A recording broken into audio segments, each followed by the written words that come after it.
Hello and welcome to Luthra classes. हमारा आज का सब्जेक्ट है इकोनॉमिक्स। चैप्टर का नाम है इलास्टिसिटी ऑफ डिमांड।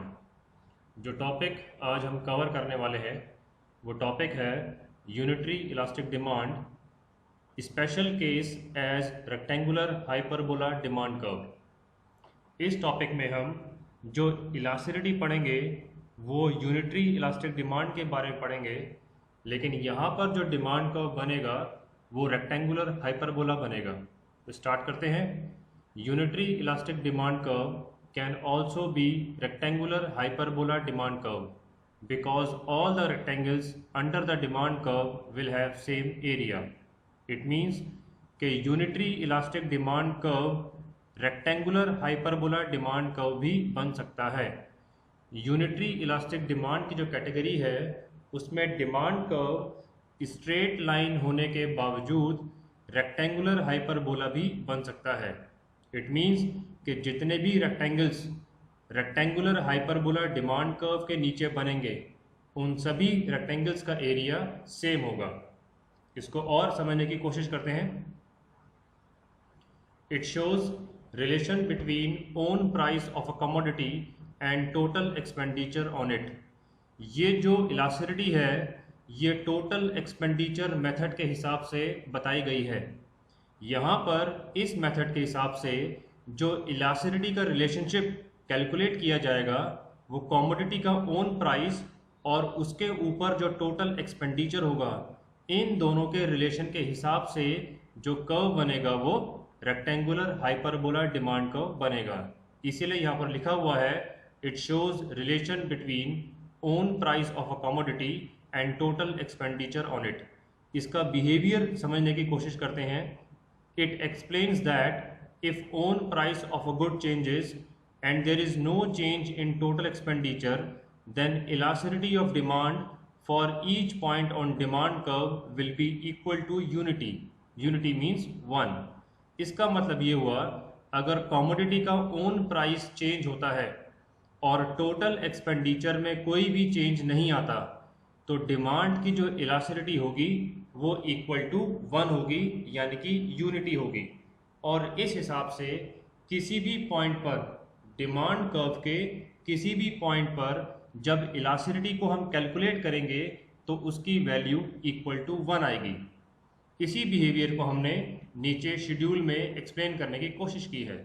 यहाँ पर आप देख सकते हैं पहला कॉलम प्राइस का है, दूसरा कॉलम डिमांड का और तीसरा टोटल एक्सपेंडिचर। जब प्राइस 1 थे, डिमांड थी 10 यूनिट्स, तो 1 मल्टीप्लाई बाय 10 टोटल एक्सपेंडिचर हुआ 10 रुपीज़। जब प्राइस हो गए 2 रुपये, डिमांड हो गई 5 यूनिट्स, तो 2 मल्टीप्लाई बाय 5 टोटल एक्सपेंडिचर हो गया 10 रुपीज़। यहाँ पर हम देख सकते हैं कि प्राइस के चेंज होने पर टोटल एक्सपेंडिचर चेंज नहीं हो रहा है। इसी बिहेवियर को हमने डायग्राम के थ्रू एक्सप्लेन करने की कोशिश की है। यहाँ पर आप देख सकते हैं एक्स एक्सिस पे हमने डिमांड लिया है और वाई एक्सिस पे प्राइस। ऊपर शेड्यूल की वैल्यूज़ को जब आप पुट करेंगे प्राइस और क्वांटिटी के हिसाब से तो आपको डिमांड कर्व कुछ इस तरीके से मिलेगा जो कि रेक्टेंगुलर हाइपरबोला डिमांड कर्व कहा जाता है। इस डायग्राम को आप ध्यान से समझने की कोशिश करें तो आप समझ जाएंगे। यहाँ पर हमने 2 रेक्टेंगल्स शो किए हैं जिसका नाम है PRSO और दूसरा रेक्टेंगल ABCO।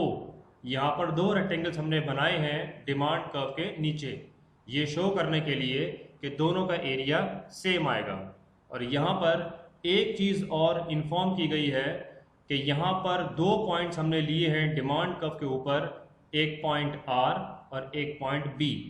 ये शो कर रहे हैं कि आप कितने भी पॉइंट्स डिमांड कर्व के ऊपर लेंगे जो कि रेक्टेंगुलर हाइपरबोला डिमांड कर्व है, इसके ऊपर किसी भी पॉइंट पे आप इलास्टिसिटी कैलकुलेट करेंगे तो उसकी इलास्टिसिटी की वैल्यू इक्वल टू 1 आएगी। इसी डायग्राम को हमने नीचे एक्सप्लेन करने की कोशिश की है।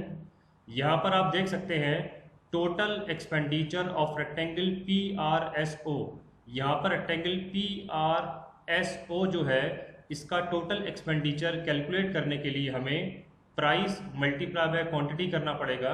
जो कि हमने यहाँ पर PO मल्टीप्लाई बाय SO किया है, इस इक्वेशन से हमने शो किया है PO मल्टीप्लाई बाय SO। तो यहाँ पर रेक्टेंगल PRSO की टोटल एक्सपेंडिचर निकल के आ जाएगा। ऐसे ही total expenditure of rectangle ABCO, यहाँ पर ABCO डायग्राम में आप देख सकते हैं, इसका टोटल एक्सपेंडिचर भी ऐसे ही आएगा, प्राइस मल्टीप्लाई बाय क्वांटिटी, यानी कि CO मल्टीप्लाई बाय AO। यहाँ पर हम आगे पढ़ते हैं अब, total expenditure of rectangle PRSO will be equal to total expenditure of rectangle ABCO।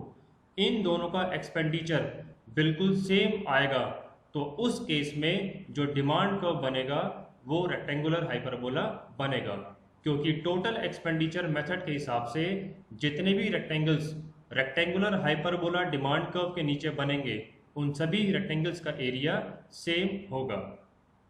Last पढ़ते हैं, hence elasticity on the points R and B और any point on demand curve will be equal to 1। तो R and B ये दोनों points हमने ऊपर diagram में show किए हैं, ये R और B, और इस R और B के अलावा कोई भी पॉइंट आप इस डिमांड कर्व के ऊपर लेंगे तो उनकी इलास्टिसिटी इक्वल टू 1 आएगी, क्योंकि टोटल एक्सपेंडिचर मेथड के हिसाब से जितने भी रेक्टेंगल्स हैं उनका एरिया इस कर्व के अंडर सेम आएगा। इसी के साथ आज का टॉपिक यहीं खत्म होता है। एक नए टॉपिक के साथ आपके सामने फिर हाजिर होऊंगा। Thank you very much.